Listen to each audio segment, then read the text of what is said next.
오늘 드릴 말씀이 여러 가지로 좀 내용이 좀 많기 때문에 요한복음 1장 말씀은요, 예수님을 증거하는 증거의 장이라 이렇게 기억해 두시고, 이 요한복음을 쓰실 때 그 배경은 우리 알다시피 요한이 주후 68년, 70년 이전에 그 핍박이 아주 심했을 때, 이제 베드로도 순교당하고 바울도 순교당하고, 그러므로 해서 큰 그릇들이 이제 순교당한 후에 크리스찬들이 그 후에도 계속 핍박을 받으니까 여기에 대한 위로의 말씀 중에 특별히 신학적인 핍박, 예수님의 신성에 관한 공격의 핍박이에요. 이 공격의 핍박이 있었기에 이들에게 여기에 대한 답변을 해주려고 쓴 것이 요한복음이라 그랬어요. 공간복음으로는 이 반격이 좀 약했어요. 그래서 이 반격을 직설적으로 논리적으로 해주기 위해서 요한복음을 쓰게 했는데요. 요한복음 1장은 이 반격을 하면서 예수님의 신성을 증거하는 6명의 이야기로 시작이 돼요. 6명. 그 6명은 누구냐? 첫째, 사도 요한이, 이 요한복음을 쓰신 요한이에요. 두 번째, 세례 요한이고요. 그 다음에 안드레와 베드로는 직접 하지 않았지만 베드로도 거기에 참가했고, 빌립과 나다나엘이에요. 이 6명이 예수님의 신성을 다양하게 봤고요. 그렇지만 다양한 각도로 봤는데 거기에 보면은 통일성이 있어요. 이제 그 통일성들을 저희들이 이제 볼 겁니다. 우선 우리 사도 요한에 대한 배경과 그분의 특성은 지난 시간에 우리 다 공부했어요. 그 사도 요한에 관한 이야기는 더 다시 할 필요가 없을 것 같아요. 그렇지만 사도 요한이 1장에서 예수님의 그 신성을 증거했던 내용들, 적어도 9가지가 있어요. 첫째, 사도 요한이 말씀하시기를 예수님은 말씀입니다. 1장 1절에 그 말씀이 하나님께 함께 계셨고 또 말씀이 하나님이시고 말씀이 창조주 되시고 말씀이 생명이 되시고 또 생명이 사람들의 빛이고 이 빛이 꼭 참 빛이고 이 말씀이 육신이 되었고 이 말씀이 곧 독생자 하나님이시다. 이것을 이제 사도 요한이 말씀했어요. 두 번째부터 이제 중요해요. 두 번째 증거자가 세례 요한이에요. 오늘 저희들은 세례 요한에 대해서 좀 구체적으로 공부할 것입니다. 두 번째 이 세례 요한은 우연히 등장한 사람이 아니에요. 이 세례 요한은 예수님 나타나시기 직전에 나타날 구약의 마지막 선지자로서 예수님을 증거할 사람이라고 주전 700년 전에 이사야에게 말씀하셨어요. 이사야서 40장 3절에. 그렇기 때문에요, 이사야에서 말씀하신 40장 3절은 나중에 이제 내용을 자세히 이제 읽어보시길 바랍니다. 뭐냐면 이분은 예수님의 길을 곧게 하기 위해서 광야에서 외치는 소리를 내는 자라 그랬어요. 이런 자가 준비될 것을 말씀하셨어요. 700년 전에. 그렇기 때문에 이 세례 요한에 관한 이야기는 대단히 중요해요. 우리가 조금 자세히 볼 텐데요. 마가는요, 마가는 마가복음 1장 첫머리에서부터 요 이사야서 40장 3절을 인용하세요. 마가복음은 첫머리에서부터요. 그러니까 마가복음의 첫 이야기가 요 이사야서 40장 3절을 인용하는 거예요.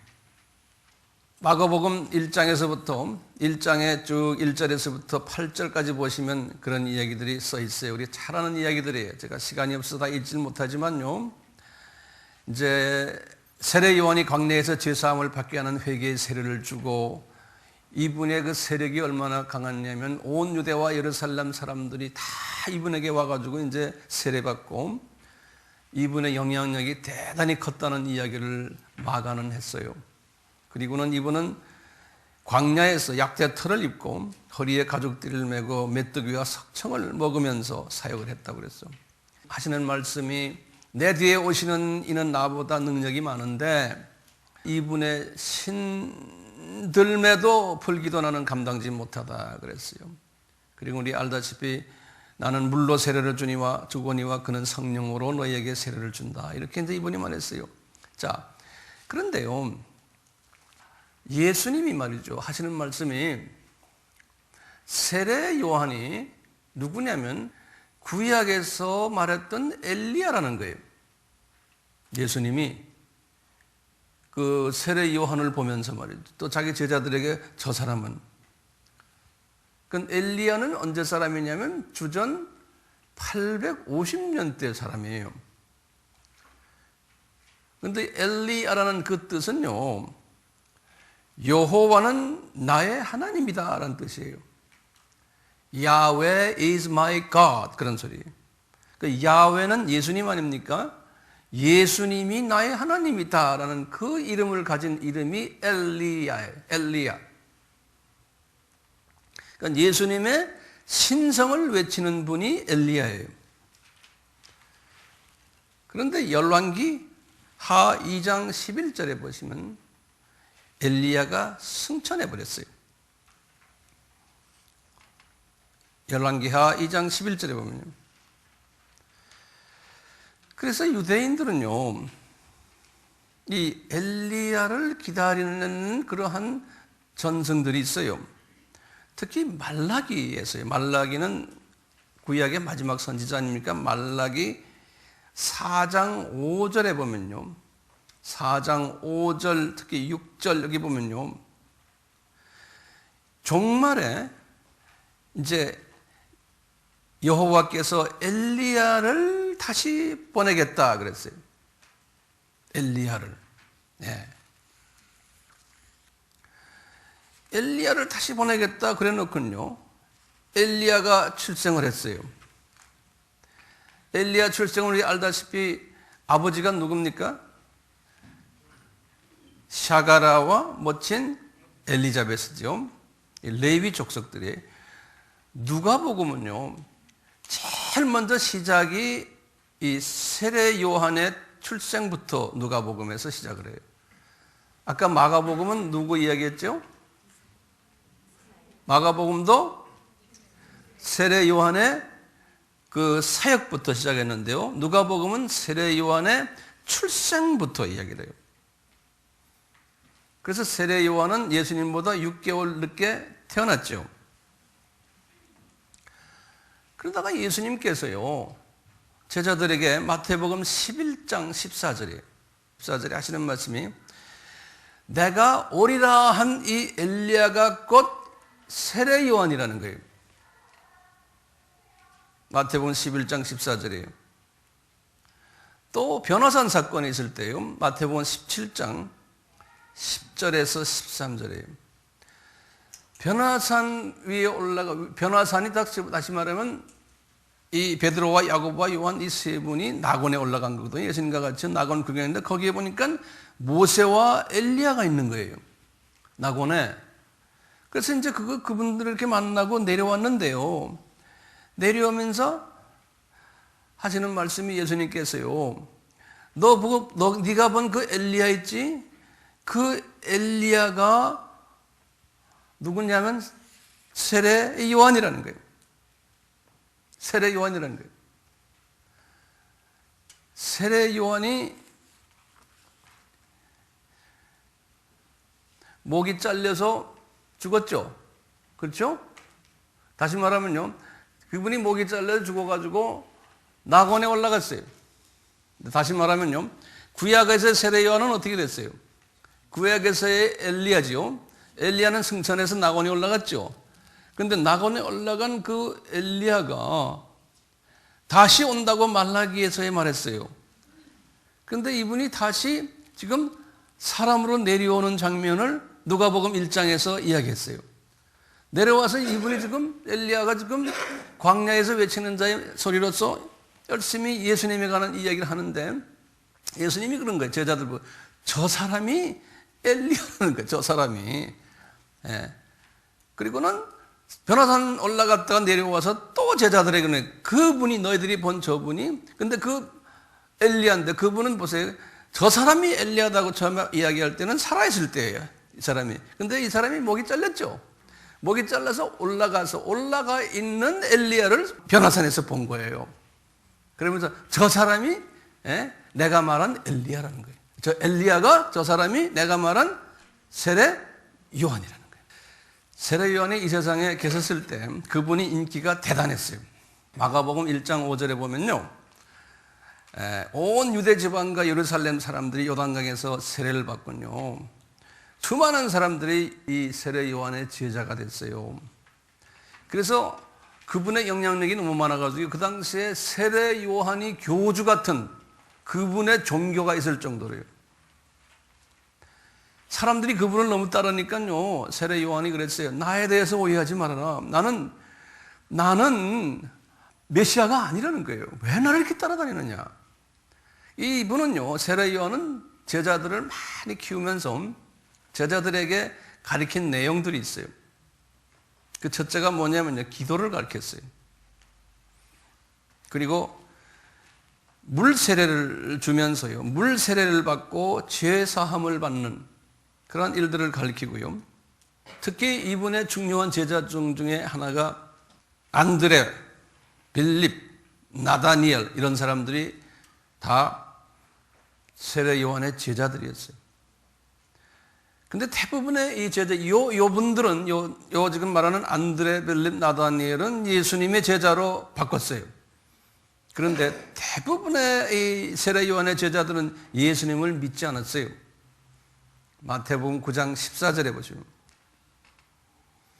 그러면서도 이 세례 요한의 제자들은 세례 요한에게 뭘 배웠냐면 금식하는 것을 배웠어요. 마태복음 9장 14절에. 우리 잘 아는 아볼로라는 사람 있죠. 아볼로도요, 세례 요한의 제자였어요. 사도행전 18장 25절에 이 아볼로는 세례 요한의 물 세례는 알았지만 성령 세례는 몰랐어요. 그 아볼로가 있었던 에베소는요, 사도 바울이 개척해 놨지만요, 그 에베소 교인들이 있는데 그 안에 또요, 세례 요한의 제자들이 상당히 많았어요. 바울의 제자들도 있었지만 에베소 안에. 그래서 사도행전 19장 1절에서 4절 그 내용을 보면 에베소에도 세례 요한의 제자들이 많았어요. 그런데 이 세례 요한의 제자들 중에서 성령 세례를 받고 바울이 이제 성령 세례를 이제 줘가지고요, 크리스찬 된 사람들도 많았어요. 그렇지만 예수님을 안 믿었던 사람들도 많았어요. 이분의 제자들 중에서.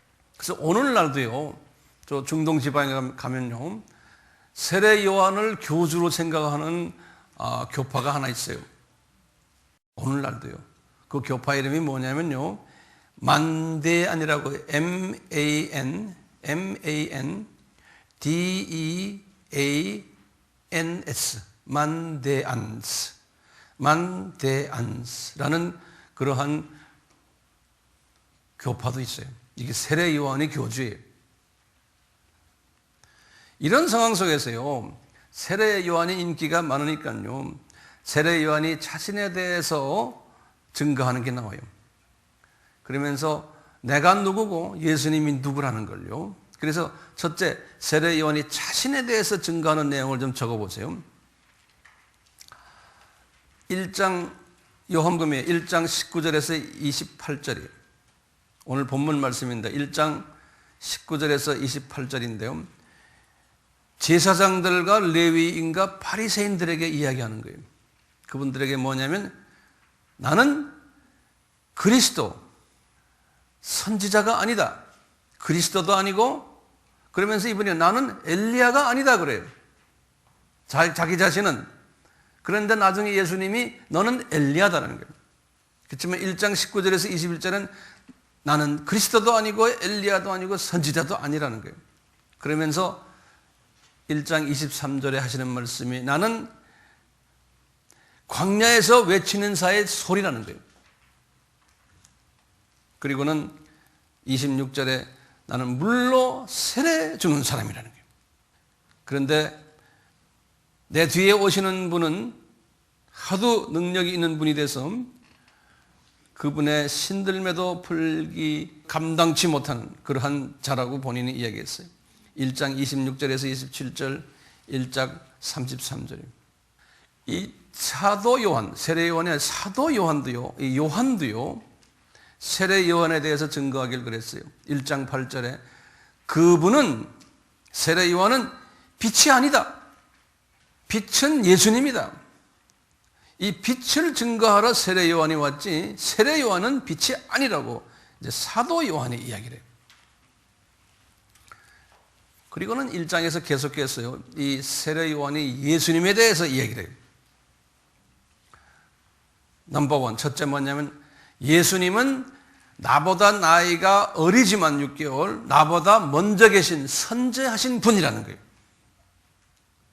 1장 15절에서 30절, 1장 15절, 또 1장 30절.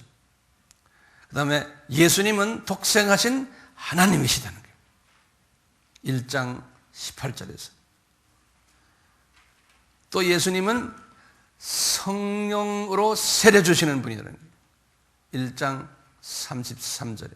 그리고는 1장 29절에서 그 유명한 예수님은 이 세상 죄를 지고 가는 하나님의 어린 양이라는 거예요.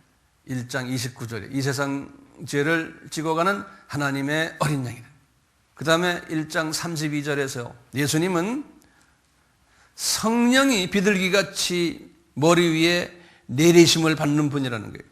성령을 받는 분이라는 거예요. 성령을. 1장 34절에는 예수님이 하나님의 아들이라는 거예요. 이렇게 말씀하세요. 예수님에 대한 증거를 하는 거예요. 이제 세례 요한이요. 제목을 바꿨어요. 세례 요한의 특성을 좀 봅시다. 세례 요한은 레위족이에요. 아버지 사가리아와 엘리자벳 어머니의 사이에서 나온 레위족인데 예수님보다 6개월 일찍 나오신 분이에요. 그런데 이분은요, 예수님이 하신 말씀이 여자가 낳은 중 요한보다 큰 자가 없다는 거예요. 누가복음 7장 28절에 요한보다 큰 이가 없다는 거예요. 상당히 높은 분이에요. 그 다음에 두 번째로요, 이분의 특성은 예수님 오기 직전에 예수님을 증거하는 선지자예요. 이사야서 40장 3절과 마가복음 1장 2절이에요. 그 다음에 세 번째로 이분이 예수님을 가지고 하시는 말, 이분은 불로 세례 주는 분이라고 예수님을 지칭하는, 그 가르치는 사람이에요. 예수님이 불로 세례 주는 분이라는 것을 가르치는 사람. 자기는 물로 세례를 주는 사람이고. 마가복음 1장 8절이에요. 사도행전 2장 38절이에요. 그분이 그 다음에요, 이 세례 요한이 감옥에 들어가고 그 다음에 이분이 나중에 죽은 그 시점부터 예수님의 사역이 본격적으로 시작해요. 이분이 투옥되고 나중에 이분이 죽음을 순교한 그 직후부터 예수님의 사역이 본격적으로 시작이 돼요. 마가복음 1장 14절이에요. 그 다음에는요, 이분이요, 구약의 엘리야가 재현된 거예요. 구약의 엘리야가 재현된 거예요. 말라기 4장 5절, 마태복음 11장 14절, 마가복음 9장 13절. 또 이 사람은요, 구약과 신약을 연결하는 자예요. 마태복음 3장 2절, 4장 17절. 그 다음에 이분은 구약에서의 마지막 선지자예요. 마태복음 11장 13절이에요. 또 이분은 엘리야처럼 광야에서 살았어요. 엘리야가 광야에서 산 건요, 열왕기상 19장 4절이고요. 세례 요한이 광야에 산 거는 마가복음 1장 1절에서 8절이에요. 그 다음에 이분은요, 당시에 유대인들의 사이에서 인기가 대단했던 사람이에요. 그래서 이분의 인기 때문에 헤롯 왕이 이분을 죽일 수밖에 없었어요. 이분이 그 헤롯 왕을 꾸짖었어요. 자기 동생의 아내를 취했다고 했어요. 그렇지만 그것보다 더 뒤에서 죽인 이유 중에 그 배경은 뭐냐면, 이분이 인기가 너무나 많아서 헤롯 왕의 인기를, 그 위치를 흔들 가능성이 있었기 때문에 그래요. 마가복음 6장 18절에서 19절이에요. 그 1세기 때 유대인 역사 우리 알죠? 요세푸스라고요. 거기다 적어놓으세요. 요세푸스예요. 요세푸스라고 그래요. 이 요세푸스가 37년에서 100년, 주후 37년에서 100년 그 사이일 뿐인데요. 이분이 그 쓴 책에서요, 고대기라는 책에서 고대기에 18권, 권수가 1권, 2권, 3권, 18권, 그 다음에 2장에 보면은 뭐라고 그랬냐면 지금 이런 내용을 이야기했어요. 그래서 이분이 헤롯 왕에 의해서 참수당했다. 자, 세례 요한의 사명이 뭐냐면, 제목을 적어놓으세요. 세례 요한의 사명은 이제 우리 1장에 나오는, 요한복음 1장에 나온 내용을 제가 정리해서 지금 이렇게 드리는 겁니다. 첫째, 예수님을 이스라엘 사람들에게 나타내 주기 위해서라는 거예요. 예수님을 이스라엘 사람들에게 나타내 주기 위해서요.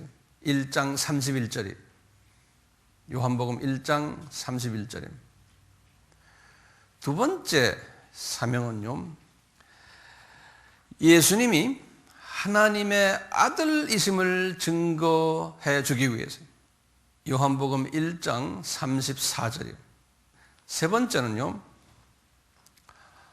모든 사람이, 당시의 모든 사람이 세례 요한을 통해서 예수님이 하나님의 어린 양이심을 믿게 하기 위해서입니다. 1장 29절이에요. 그러면 세례 요한이 어떻게 예수님이 하나님의 아들이심을 알았을까요? 그게 제목이에요. 어떻게 세례 요한이 예수님이 하나님의 아들임을 알았을까요? 어떻게 알았냐면요, 세례 요한이 물 세례를 예수님께 드릴 때 성령님이 비둘기같이 와서 예수님께 이렇게 내리는 것을 보았어요. 그리고는 성부의 음성이 들려왔죠. 이는 내 사랑하는 아들이다. 내 기뻐하는 자라는 거예요. 요한복음 1장 32절에서 33절, 마태복음 3장 16절에서 17절. 이 세례 요한이 이스라엘 사람들에게 우리가 지난 시간에 상황화죠, 상황화. 기억나시죠? 상황화 원칙을 사용했어요. 이스라엘 사람들에게 예수님이 이 세상 죄를 지고 가는 하나님의 어린 양이라는, 이것은 우리가 창세기 3장 15절부터 기억나시죠? 어린 양, 첫째 아담에게 한 어린 양이 뭐죠? 가죽 옷의 어린 양. 그 순서대로 한번 적어보실래요? 아담 해서요, 가죽 옷의 어린 양, 또 아벨의 어린 양, 그 다음에 노아 때 와서 방주의 어린 양, 그 다음에 뭡니까? 아브라함에게 와가지고 400년 그건 예언 쓰지 마시고 모리아산의 어린 양, 네 번째예요. 네 번째 모리아산의 어린 양. 다섯 번째는 모세 때 와서 6월절의 어린 양. 그 다음에 여섯 번째 성막의 어린 양. 또 일곱 번째 성전의 어린 양. 이렇게 해서 쫙 발전적으로 왔잖아요. 그러면서 예수님이 그 헤롯 성전을 이렇게 지나가는 모습을 이분이 딱 보고는 하는 말이, 저분이 이 세상 죄를 지고 가는 어린 양이라는 거예요. 이렇게 해서 상황화시킨 거예요. 예. 그리고는 이 세상 죄라는 건 뭡니까? 우리 1장에서 요한이 뭐라고 했어요? 이 세상은 무슨 세상이에요? 어둠의 세상이죠. 그렇죠? 죄의 세상이에요. 가짜 세상이에요. 이 안에 있는 모든 사람들은 다 생명이 없는 그런 사람들이에요. 그런 이 세상의 어두운 세상을 빛을 내주는, 진짜 참빛, 거기에 참빛을 비춰주는 그분이라는 거예요. 예, 이렇게 상황화를 시켰어요. 자, 이제 이 정도로 이제 우리 세례 요한에 대해서, 지금 첫 번째 증거자가 누구였죠? 사도 요한이고요. 예수님에 대한 증거. 두 번째 증거자가 누굽니까? 세례 요한이요. 세 번째 증거자가요, 안드레예요. 안드레요.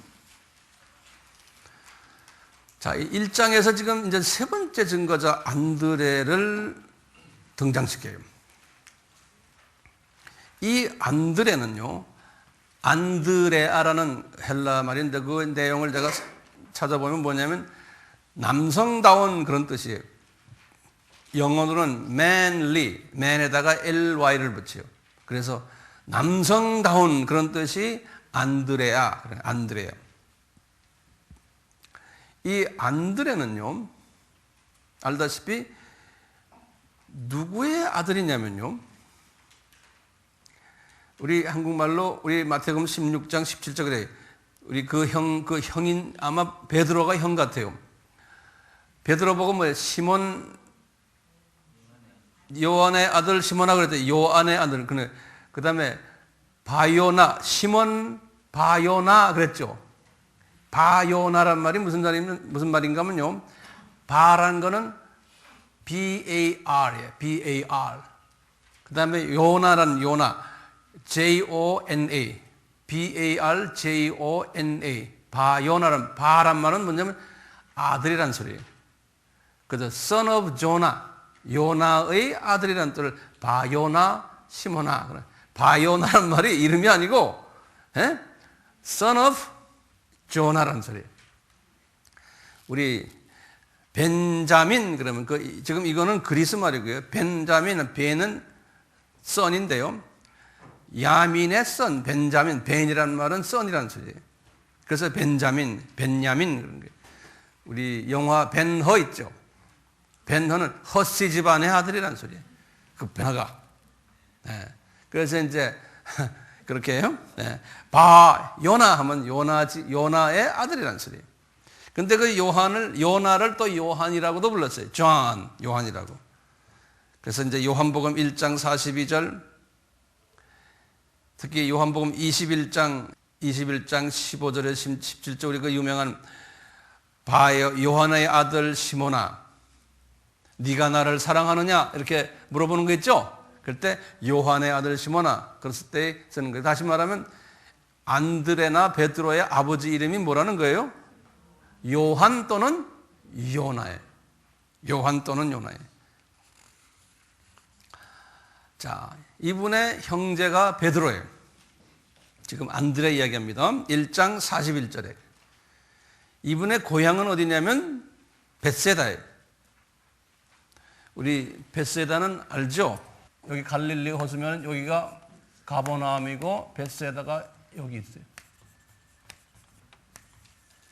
여긴 가버나움이고, 벳세다에 안드레도 고향이고 베드로도 고향이고, 그 다음에 빌립도 나중에 나와요. 빌립도 다 저 벳세다가 고향이에요.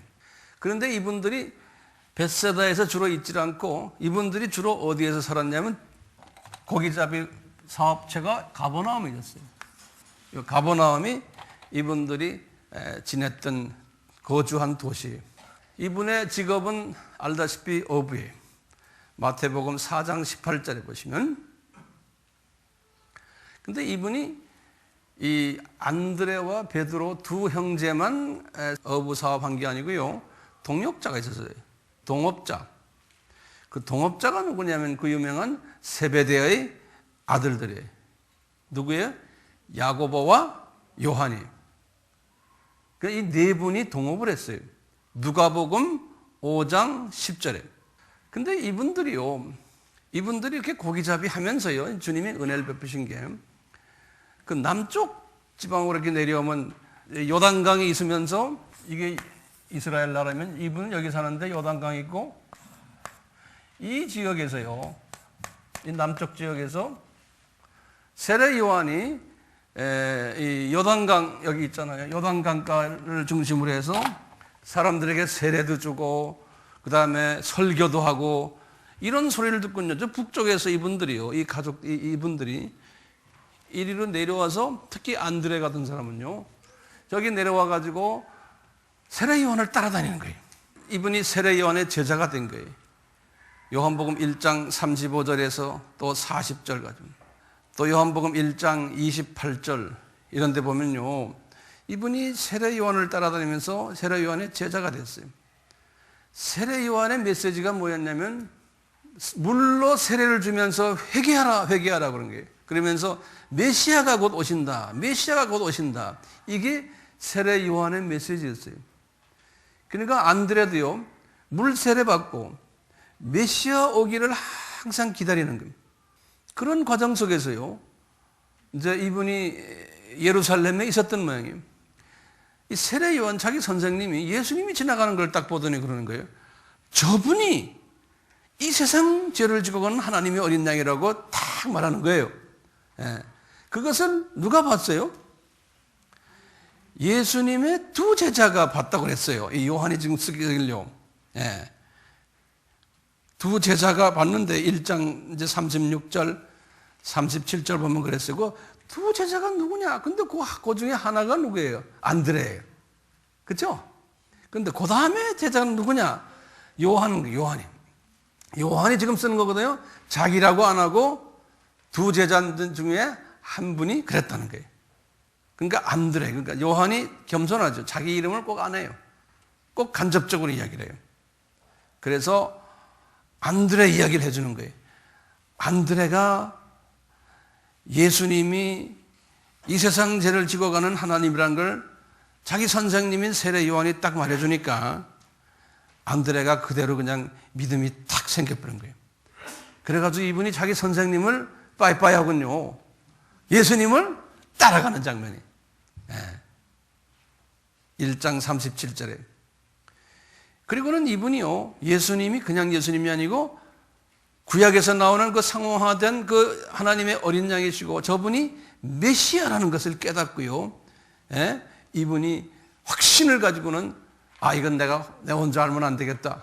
내 브라더에게, 우리 형님에게, 아마 베드로가 형님 같아요, 알려줘야지. 그래서 1장 40절부터 42절에 보면 자기 형인 베드로에게 예수님을 소개하는 장면이 나와요.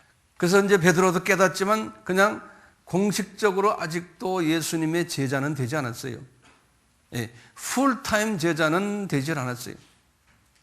이제 나중에 이제 예수님께서요, 이분들 보고 물어보는 거예요. 이제 마태복음 4장 18절에서 22절 보면은 베드로 보고 You are 사람 낚는 어부라는 거예요. You are fisher of men.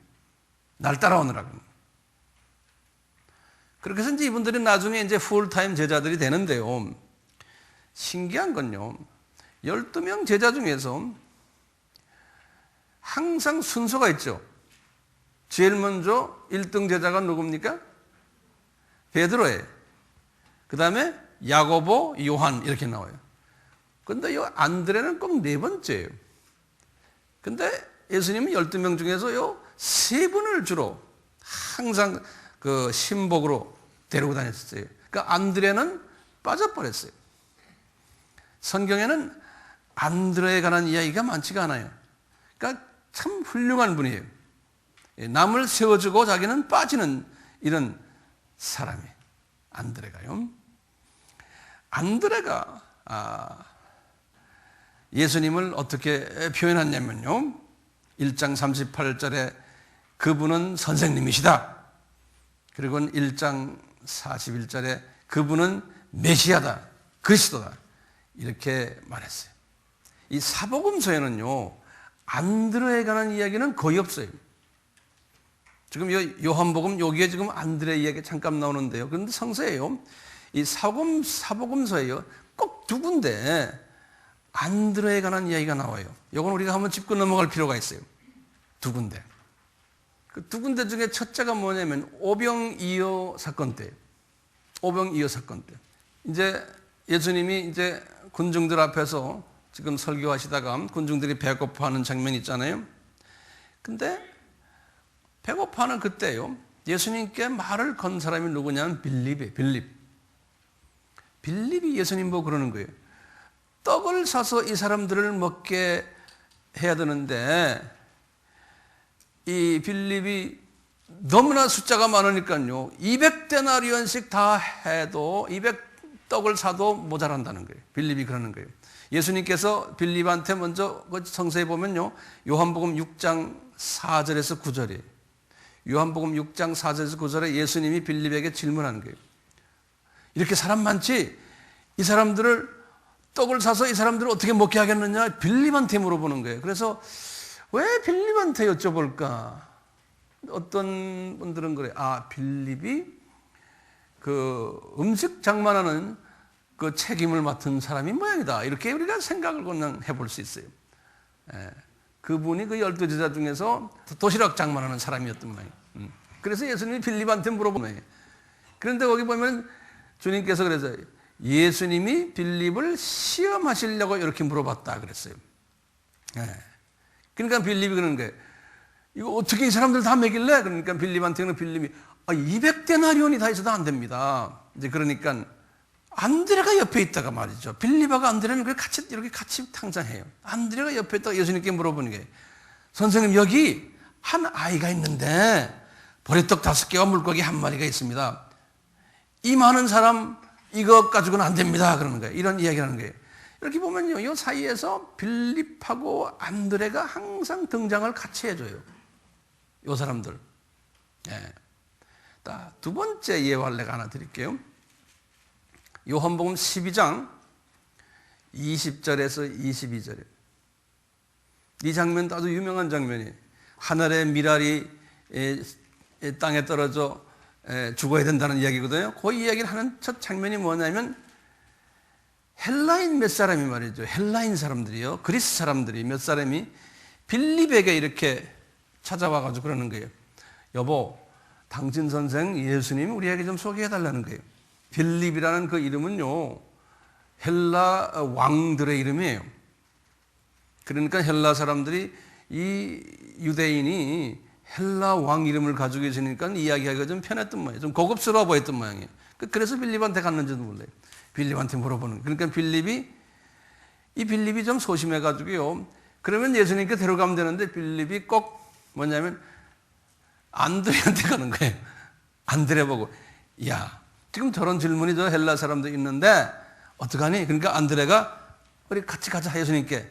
그래서 안드레하고 빌립이 둘이서 예수님한테 이렇게 가서 여쭙는 장면. 저 사람들 소개해도 되겠습니까? 하고. 그런데 예수님이 그때 그분들의 그 말에 이어서 하는 말이 지금 하늘의 미랄이 땅에 떨어져 죽어야만 된다는 말씀을 하세요. 이렇게 보면요, 이 두 분이요, 지금 누구예요? 빌립하고 안드레. 두 분이 이렇게 연관이 돼 있어요. 그런데 이분들은 이렇게 탁 튀어나온 사람들이 아니에요. 할 일만 딱 하고는 딱 숨어버리는 그러한 사람이에요. 소개를 잘하는 사람들이에요. 소개꾼들이. 여기 보면요. 그래서 그 빌리 그레함이요, 이런 그 프로그램을 만들어서 안드레 작전이라고 해요. 영어로는 앤드류 오퍼레이션. 그래서요, 뭐냐, 여러분들 안드레처럼 좀 행동을 하시오. 안드레처럼 자기가 가지고 있는 메시지가 분명하면 꼭 사람들에게 전하세요. 전하고는 빨리 숨어버리셔 하는 거예요. 그러면 그 전함을 받은 사람이 베드로가 됩니다. 베드로는 큰 인물 됐잖아요. 큰 인물 만드는 일들을 하시오. 한 사람 한 사람 전도하십시오. 안드레처럼. 그럴 때 그것을 안드레 오퍼레이션이라고 그래요. 바나바도 그런 사람이었죠. 네. 바나바도. 이제 오늘 본문에는 거기에 대해서는 자세히 안 나오지만 안드레가 분명히요, 빌립을 잡아다가 예수님께 소개한 것 같아요.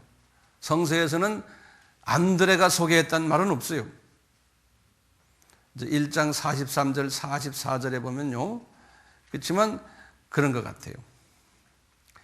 이 안드레가요, 성서에 그렇게 많이 안 나오지만 나중에 2세기, 3세기 됐을 때 안드레 이름이 많이 기독교에 퍼졌어요.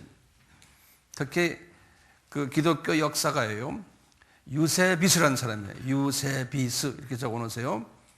유세비스라는 그 유명한 기독교 역사가예요. 이 가이사라 출신인데요. 260년 주후부터 340년대 사람이에요. 260년에서 340년대의 역사가인데요. 이 사람의 그 책에 보면요, 안드레가 그 후에 성서에는 안 나오지만 안드레가 어디에 가서 선교를 했냐면 남유럽, 남러시아 쪽에 올라갔다는 게 스키티아라고 그래요. 스키티아라고 우리 같은 흑해 북단 지역, 그 지역이에요. 그쪽으로 가서 선교사로 복음을 전해서 이 러시아 사람들을 뭐라고 해요? 슬라빅 민족이라죠. 이 슬라빅 민족들을 복음화하는데 영적 아버지가 됐다고 보는 거예요. 그래서 지금도 이 러시아 종교에 가보면요, 안드레가요, 이 수호 성인으로 지정돼 있어요. 안드레가 수호 성인으로. 근데 이 수호 성인, 이분의 수호 성인이 하도 유명해서 어떻게 이제 이분을 수호 성인으로 이제 하느냐면, 이분이 자기네 민족들을 위해서 십자가에서 죽었는데, 그분의 십자가는 어떤 십자가였냐면은 X 모양의 십자가에서 달려 죽었다고 그래요. X. 요 X 모양의 십자가에서. 그래서 이 X 십자가예요. 그것을 Saint Andrew's Cross라고 그래요. 성 안드레의 십자가라고 그래요. 요 X. 그래서 이 러시안 그 오토닥스 러시아 전교회에서 거기 가면은 이 엑스 안드레 십자가들을 우리가 볼 수가 있어요. 그러다가 이제 그 아이디어가 퍼져가지고 나중엔 그리스, 히랍 전교에서도요, 이 안드레를요, 수호 성인으로 모시게 되었고요. 그리고 그것이 스코틀랜드로 지나가서요, 그 영국에요. 스코틀랜드에서도 이 안드레를요, 수호 성인으로 모시고 있어요. 그만큼 안드레를 주님이 높이셨어요. 성서에는 안 나오지만. 자, 그 다음에 사람이 베드로예요. 우리 베드로에 대해서 우리가 너무나 잘 알기 때문에 이 요한복음 1장에서는요, 베드로가 예수님을 어떻게 증거했다는 내용은 안 나와요. 그렇지만 베드로에 대해서 제가 간단하게 말씀을 드리면요, 알다시피 베드로는 시몬이라는 이름이 있고요. 그건 유대 이름이에요. 시몬. 그 다음에 게바라는 이름이 있죠. 게바라는 이름은 아라믹이라고 우리 들었죠. 기억나시죠? 예, 그 갈릴리 지방의 사투리예요. 아라믹 이름으로는 게바라 그래요. 이제 베드로의 아버지는 알죠? 시몬 바요나. 요나예요. 요한의 아들 요한이고요. 이분은 다른 사람은 결혼했단 말이 없는데 이 베드로는 결혼해서 장모님이 계신 걸로 이제 성서에 나와 있고요. 이분이 결혼해가지고 어디에 살았냐면 가버나움에 살았어요. 그러니까 가버나움에서 결혼해서 동생 안드레와 또 야고보 제베데의 아들들 두 아들들과 사업을 동업을 했던 관계였어요. 우리 알다시피 12제자 중에 최고의 제자였죠. 제일 높은 제자였죠. 그런데 이분이 성품이 변덕스러운 부분이 많죠. 그분의 변덕스러운 성품을 간단하게 좀 보면요. 첫째, 물 위로 예수님이 걸을 때 자기도 걷는다고 막 뛰어나오는 그런 상황이 있었죠. 이 변화산에 올라가서도 마찬가지. 이분이 그랬어요. 변화산에 올라가가지고요. 예수님께 하는 소리가 이랬어요. 예수님, 초막을 셋을 지어가지고 하나는 예수님 걸로 하고 하나는 모세 걸로 하고 하나는 엘리야 걸로 합시다 그랬어요. 이렇게 말했어요. 그런데요, 마태복음은 이렇게 말했는데요, 마가복음하고요 누가복음에는 거기다 토시를 달아놨어요. 뭐라고 달아놨냐면요, 제가 그래서 여기다 성경 구절을 집어넣었어요. 뭐냐, 베드로가 그렇게 말해놓고 지가 무슨 말하는지 뜻도 모르고 그런 말 했다 그렇게 써놨어요. 그러니까 이 베드로 성품을 우리가 알 수가 있어요. 그냥 생각나는 대로 막 말하는 그런 스타일이에요. 우리 주님이 그런 사람들 쓰신다는 거예요. 자, 그 다음에 발 씻기 장면을 봐도요, 요한복음 13장에 예수님이 발을 씻는데 그러는 거, 딴 사람들은 가만히 있는데요, 이분이 주여 내 발 왜 씻습니까? 이렇게 덤벼드는 거예요. 그러면서 내 발을 절대로 씻지 못합니다 하고 막 덤벼드는 거예요. 딴 분들은 가만히 있는데 꼭 그런 사람 있죠? 우리 교회에도 그런 사람 분명히 있을 거예요.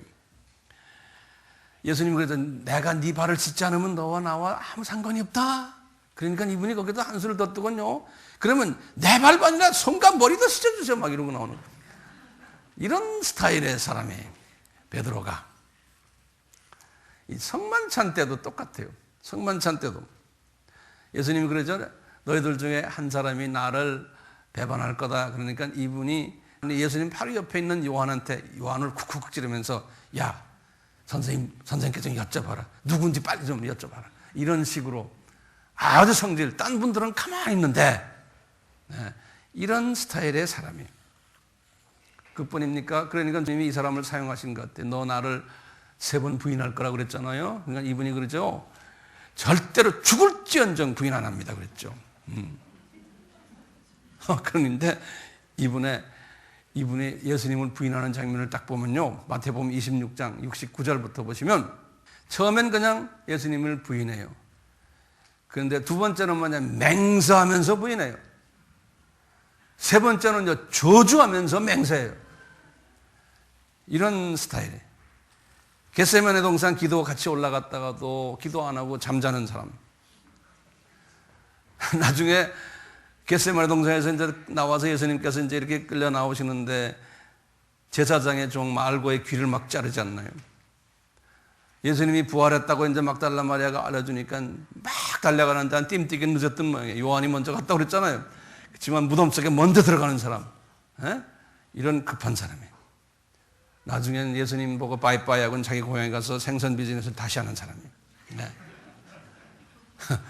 이런 사람을 주님이 오순절 다락방에서 이제 만나셔가지고요, 아주 유명한, 아주 파워풀한 설교자와 병 고치는 자, 지도자, 기적을 베푸는 자로 만들어버렸어요.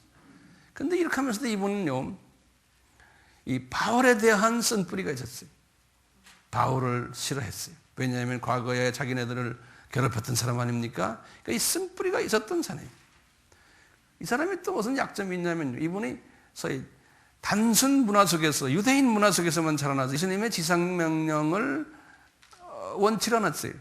듣기만 했지 순종을 안 했어요. 타민족에게 가지 않았던 사람이에요.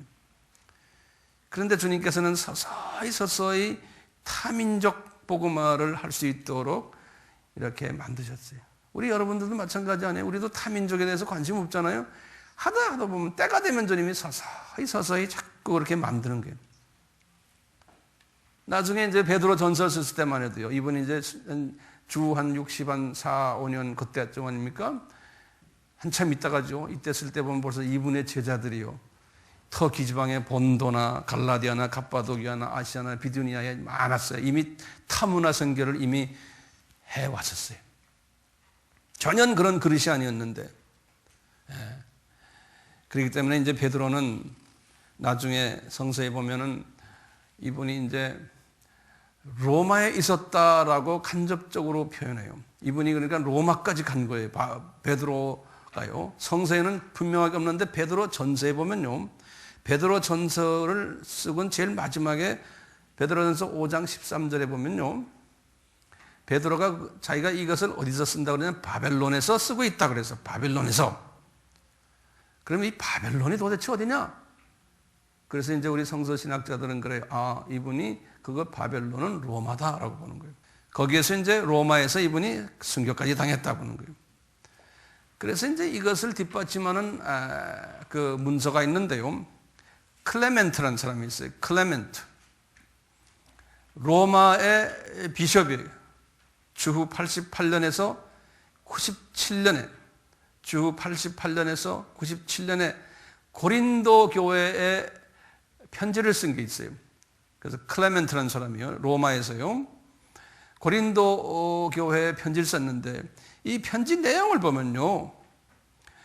베드로가 이렇게 로마에서 십자가에서 달려 죽었다는 이야기가 나와요. 그 후에요. 베드로 행전이라고 있어요. 3세기 때 쓴 글인데요. 이 베드로에 관한 그분에 관한 이야기를 쓴 책이 있어요. 베드로 행전이라고 있는데 거기에 보면은 베드로가 이제 로마를 이제 떠나서 어딜 이제 죽기 얼마 전인 모양이에요. 떠나서 이제 베드로에 떠나려고 이렇게 나가려고 하는데 예수님을 딱 만난 거예요. 그 행전에 보면요. 그래서 예수님도 어디 가고 계세요. 그럴 때 베드로가 한 말이 아주 유명한 말이 있어요. 예. 도미네라는 건 도미니온이라는 영어로는 도미네, 주님이란 주님. 코바디스 그러는 거예요. 예? 주님 어디로 가십니까? 우리 코바디스란 말 알죠? 예. 이렇게 베드로 행전에 3세기 때 만든 책에 그런 게 나와요. 베드로가 분명히 순교당한 건 사실이에요. 왜냐하면 예수님이 예언하셨어요. 우리 요한복음 21장 18절에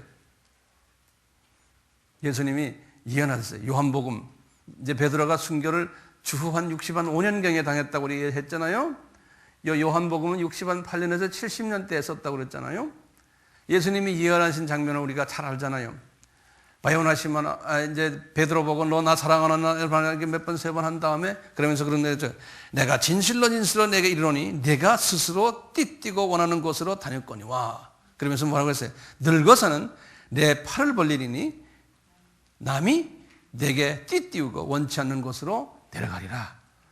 이 말씀을 봐도 이미 베드로는 죽은 몸에 이분은 이제 그렇게 십자가에 달려서 거꾸로 달려서 이제 죽었다라고 이제 역사적으로 보는 거예요. 근데 이제 이렇게 베드로의 죽음이요. 로마 가톨릭에서요. 베드로를 이제 이렇게 높이 올리시면서 어디까지 갔냐면 베드로의 무덤이 지금 바티칸에 그 베드로 성전 있죠? 그 성전 그 자리에 아주 핵이 있고 가운데가 베드로의 무덤이 있다라고 보는 거예요. 그래서 로마 가톨릭에서 베드로 성전을 거기다가 지은 거예요. 근데 또 한 학살은요, 베드로가 로마 안 갔다. 그리고는 베드로는 그냥 예루살렘에 쭉 계셨다. 그래서 베드로는 어디서 순교당했냐면 감람산에서 순교당했다. 이제 그렇게 보는 또 그 학설들이 있어요. 그래서 감람산에 그분의 무덤이 있다라고 보는 거예요. 모르겠어요, 나도요. 베드로에 대해서는 이 정도 하시고요. 그 다음에 이제 우리 빌립에 대해서 좀 봅시다. 빌립에 대해서요. 이 빌립이라는 뜻은요, 말을 사랑하는 말 타고 동물 말 있죠? 예. horse lover이라는 뜻이에요. 말 좋아하는 사람들. 그걸 빌립이라는 뜻이에요. 이건 귀족 용어예요. 그래서요, 성서에는 빌립이라는 이름이 4개의 이름이 나와요. 성서에. 첫째 빌립은요, 빌립 헤롯 왕 1세, 헤롯 왕 1세. 두 번째는 빌립 헤롯 왕 2세. 세 번째 빌립 헤롯 왕 1세는 성경 구절을 제가 드릴게요. 마가복음 6장 17절이에요. 2세는요 누가복음 3장 1절이에요. 세 번째 빌립이 지금 우리가 지금 요한복음에서 말하는 빌립이 12제자 중 한 명이에요. 이 사람의 고향은 어디냐면 벳세다예요. 그러니까 베드로와 안드레와 같은 고향이에요. 요한복음 1장 45절에 보면 나와요. 이 빌립이요 예수님을 만나서 제자가 됐는데요, 이 빌립이 다음에 나오는 나다니엘을 예수님께 소개했어요. 요한복음 1장 45절에서 49절이. 이 빌립이라는 사람은요 좀 특수한 사람이에요. 성품이. 예수님께서 이런 말씀하셨어요. 마태복음 8장 20절에요. 우리 잘 아는 이런 말 했어요. 제자들 이제 빌립이랑 옆에 있는 데서 이런 말 했어요.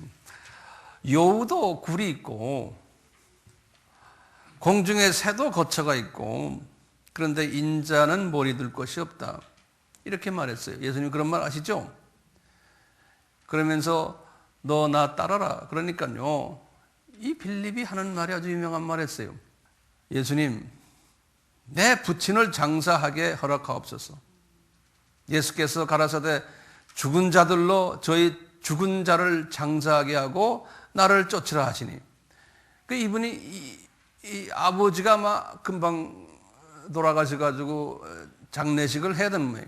그 예수님께서 그거는 죽은 자들끼리 지네끼리 하라는, 죽은 자들은 구원이 없는 사람들 이야기하는 니네끼리 장사시키고 너는 나 따라라 이렇게 말씀하지. 빌립이 이제 이런 말을 한 내용이에요. 마태복음 8장 21절과 누가복음 9장 59절에 베드로 같으면 이렇게 말 안 할 거예요. 베드로 같으면 에라 모르겠다. 우리야 뭐 장사, 나는 주님 따르겠습니다 하고 이분은 이 빌립은 굉장히 소심했던 사람이에요. 보면요, 그분의 그 모든 그 내용들을 보면요. 이 오병이어 사건도 기억나시죠? 빌립에게 질문하시는 거예요. 아까 제가 말씀드렸죠. 자, 또 아까 빌립과의 관계에서 뭐예요? 헬라인에게 이야기하는 장면이죠. 우리 아까 그거 했죠? 안드레와의 관계 속에서요. 이게 빌립이 어떻게 보면 소심한 사람이에요. 이 성만찬 때도 마찬가지예요. 요한복음 14장 1절이에요. 이 말씀 우리 다 잘 아는 소리예요.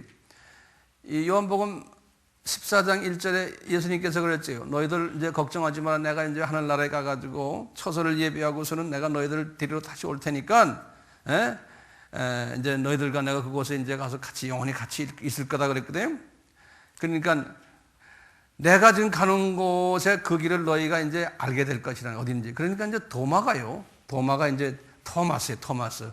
도마가 뭐라고 대답하냐면은 우리는 알지 못합니다. 이렇게 말하는 거예요. 그러니까요, 예수님께서 뭐라 그랬어요? 내가 길이요, 진리요, 생명이다. 나를 말미암지 않고는 아버지께로 올 자가 없느니라.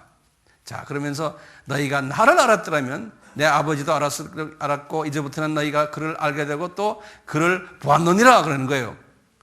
그러니까 이제 빌립이 거기서 또 덤벼드는 거예요. 빌립이 뭐라고 그랬어요? 주여, 아버지를 좀 우리에게 보여주세요. 그러면 족하겠다는 거예요. 이 보면 딴 분들은 가만히 있는데, 그 성질 급한 베드로도 가만히 있는데 빌립이 이런 말을 하는 장면이에요. 그러니까 빌립은 상당히 그 소심하면서 이 로지컬한 좀 사람이, 뭐 증거 대세요 뭐 이런 식으로요. 뭐가 좀 확실한 걸 잊지 않으면은 한 발짝 안 뛰는 그런 스타일의 사람 같아요. 이 빌립이. 이분이 오순절 날에 11 제자들이 있었잖아요. 오순절 날 다락방에. 그때도 빌립이 있었어요. 그분 이름이 나와요, 보면요. 네. 그 후에는 성경에는 이 빌립에 관한 이야기가 거의 기록이 없어요. 그런데 아까 내가 말한 유세비우스 있죠? 이 유세비우스의 책에 의하면요, 이 빌립이 아시아 지역, 다시 말하면 그 아시아의 7교회 있잖아요. 터키예요. 이 지역에 아주 선교사로서 날렸대요. 큰 일꾼이었대요. 그래가지고 이분이 언제 죽었다는 건 우리가 알 수 없지만요. 이분이 히에라폴리스라고요. 그 아시아 7개 중에 그 빌라델피아 교회와 그다음에 그 라우디게아 교회 그 사이에 있는 조그마한 마을이에요. 히에라폴리스. 거기에서 이분이 죽었다라고, 다 순교당했다라고 보는 거예요. 그 외에는 빌립에 관한 히스토리가 없어요. 지금 세 번째 빌립 이야기에서 네 번째 빌립은 성서에서 누구냐면 사도행전 6장에 나오는 예루살렘 교회의 7집사 중에 한 빌립이에요. 기억나시죠? 7집사 중에 한 빌립이에요. 이 빌립 이름은 사복음서에는 없어요. 사도행전 6장 5절에 나오는 예루살렘 교회의 안수 집사님이에요. 근데 이분은 칭찬받고 성령 충만하고 지혜가 충만한 자였어요.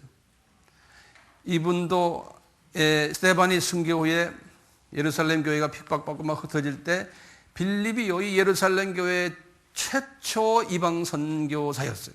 사마리아에 가가지고 전도자하고요.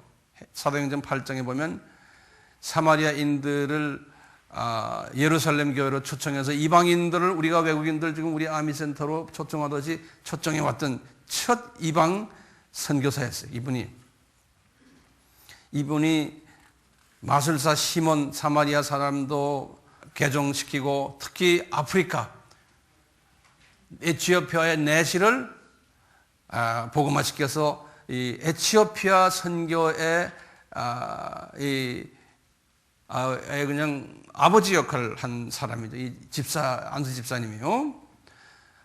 그러다가 이번에 에티오피아 집사님을 어디서 만났어요? 가사 지역에서 만났죠. 여기가 가사 지역이거든요. 여기서 만나가지고 이분이 역사에 보면 이 해변가를 주로 다니면서 복음을 전했대요. 이 빌립 집사가.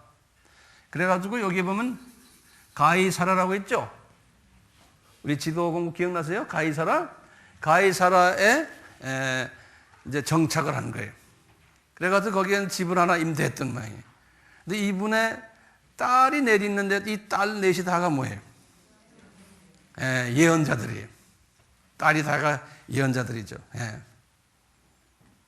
그래서 어떻게 됐어요? 사도 바울이 3차 여행 끝나고 예루살렘으로 가기 전에 어디에 들렸어요? 가이사라에 들려서 누구나 집에 있었어요? 빌립의 집에 있었어요. 이렇게 성서에는 빌립이라는 사람이 넷이 나와요. 이 빌립이, 세 번째 빌립이 요한복음 1장에 나오는 빌립의 메시지가 뭐였어요? 똑같아요. 예수님이 메시아다, 그리스도다. 그 예수님은 나사렛 주신이다. 이렇게 했던 거예요. 자, 마지막으로요. 나다나엘이에요. 여섯 번째 증거자인데요. 요 나다나엘은요, 요한복음에만 나오는 사람이에요. 그런데 신기한 게요, 요 나다나엘은 예수님의 제자인데, 12제자 이름을 들여다보면은 이 사람 이름이 없어요. 12제자 명단을 보면요. 12제자 명단 보면 이 사람 이름이 없어요. 제가 12제자 명단을 성경 구절 여기서 드렸나요? 안 줬는데 한번 적어보세요. 마태복음 10장 3절, 마가복음 3장 18절, 누가복음 6장 14절, 사도행전 1장 13절. 여기에 보면 12제자들 이름이 나오거든요. 근데 이분이 나다나엘이라는 이름은 없어요. 그래서 이제 성서학자들이 추측을 해요. 바돌로메가 이 사람이다라고 보는 거예요. 바돌로메가. 이 나다나엘이요. 이제 이 나다나엘은 성서에서 또 어디에 나오냐면 예수님이 부활하셔가지고 갈릴리 지방에 올라갔을 때요. 올라갔을 때 이분이 7명의 제자들을 예수님이 바다에서 만난 그 153마리의 고기 잡는 사건 있죠? 그때 보면 나다나엘이 이름이 나와요. 7명 제자 중에서. 그러니까 분명히 예수님의 제자예요. 이분이. 그래서 아마 이분 이름이 바돌로메라고 보는 거예요. 이분의 고향이 어디냐면 가나에 혼인잔치 했던 요 가나라고 여기 있거든요. 여기 가나, 다음 주에 우리가 이제 가나 혼인잔치 이야기 할 텐데요. 이 가나 출신이에요. 그런데 벳사이다에서 주로 살았어요. 그렇기 때문에 이 빌립에 의해서요, 이 사람이 예수님을 만나게 된 거예요. 나다니엘은요, 예수님을 딱 만나자마자 의심을 했어요, 예수님을. 왜냐하면 어떻게 나사렛 출신이 그리스도가 될 수 있느냐 이거예요. 그 이유는 뭐냐면요, 그리스도, 메시아는 베들레헴에서 나온다고 그랬고 다윗의 후손이라고 그랬거든요. 요한복음 7장 42절에 요거 적어놓으세요. 요한복음 7장 42절에는 그리스도는 꼭 다윗의 씨로 다윗의 촌 베들레헴에서 나온다고 했는데, 왜 빌립아 당신은 예수님이 나사렛에서 나사렛 예수라 그러는데 그분이 어떻게 메시아가 될 수 있느냐 이거예요. 그럴 때 예수님이 딱 나타나신 거 아닙니까? 나타나서 하시는 말씀이 이제 이 사람이 가지고 있는 편견을 지금 해소시키는 장면이에요. 네가 진짜 1장 47절에 네가 진짜 참 이스라엘 사람이다. 내 속에 간사함이 없다.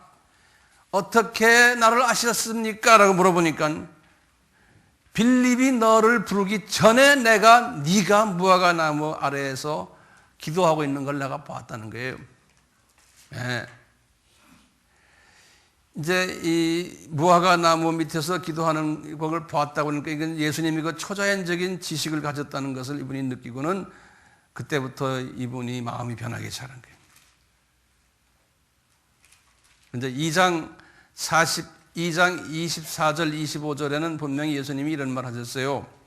우리가 다음 시간에 하지만요, 예수는 그 몸을 사람들에게 의탁하지 아니하고 친히 모든 사람을 아셨는데, 그 이유는 뭐냐? 사람 속에 있는 것을 다 아시기 때문에 사람을 의탁하지 않았다는 말이 나와요. 그러니까 예수님이 이분의 속을 다 들여다보셨다는 겁니다.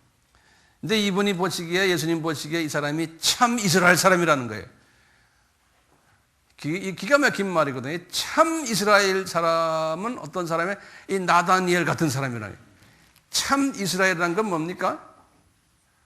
신약에 와서 참 이스라엘 사람은 참 기독교인이에요. 그렇죠? 참 기독교인은 나다나엘 같은 사람이에요. 이 속이 순수한 사람이라는 거예요. 속이 순수한 사람이에요.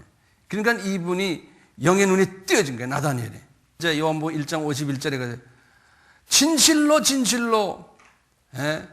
이제 당신은 하나님의 아들이라 그러면서 이 기가 막힌 소리가요. 이스라엘 기억납니까? 이스라엘은 누구예요? 야곱이 이스라엘 했잖아요.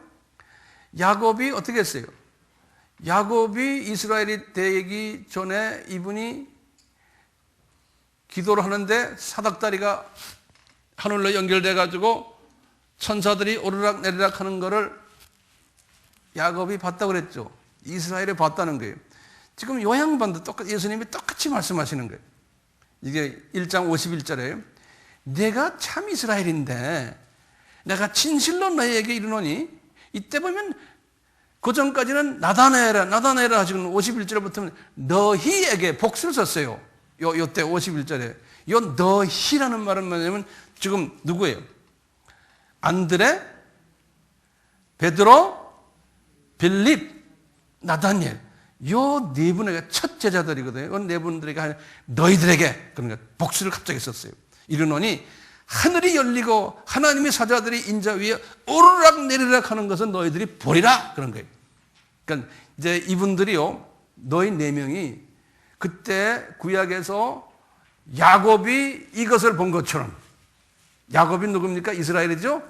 야곱도 마음이 깨끗해져 가지고 우리 마태복음 5장 8절 마음이 순수한 자는 하늘나라를 보리라고 그랬잖아요. 똑같이 이분이 간사한 마음이 없는 아주 순수한 마음이기 때문에 너희들도 언젠가는 나다니엘처럼 내 영의 눈이 떠가지고 천사가 내 머리 위에 왔다 갔다 앉았다 하는 것은 너희들도 보게 되리라는 거예요. 예. 이 무화과 나무 이야기 하는데요, 이 당시에 나다나엘이 무화과 나무 밑에서 기도를 했던 모양이에요. 그런데 유대 전승에 보면요, 이 랍비들이 기도할 때 항상 무화과 나무 밑에서 기도했어요. 호세아서 9장 10절에 보면요, 나다나엘이 증거한 내용은 예수님이 하나님의 아들이고 이스라엘의 임금이라고 증거했어요.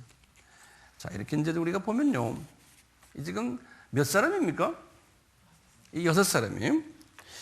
이 6사람을 가만히 보면요, 이분들이 장점도 있지만 문제들이 있었던 그러한 성품들이었어요. 온전한 사람들이 하나도 없었어요. 그런데 성서에서는 이 6사람을 이 요한복음 1장에서 이렇게 등장시키면서 이분들이 다 예수님을 나름대로 증거했다는 거예요. 그러면서 그 1세기 때 핍박받고 예수님의 신성에 대해서 부인하는 사람들에게 이 6사람의 내용을 설명해 주는 거예요. 이거 봐라, 이 사람들이 이랬다.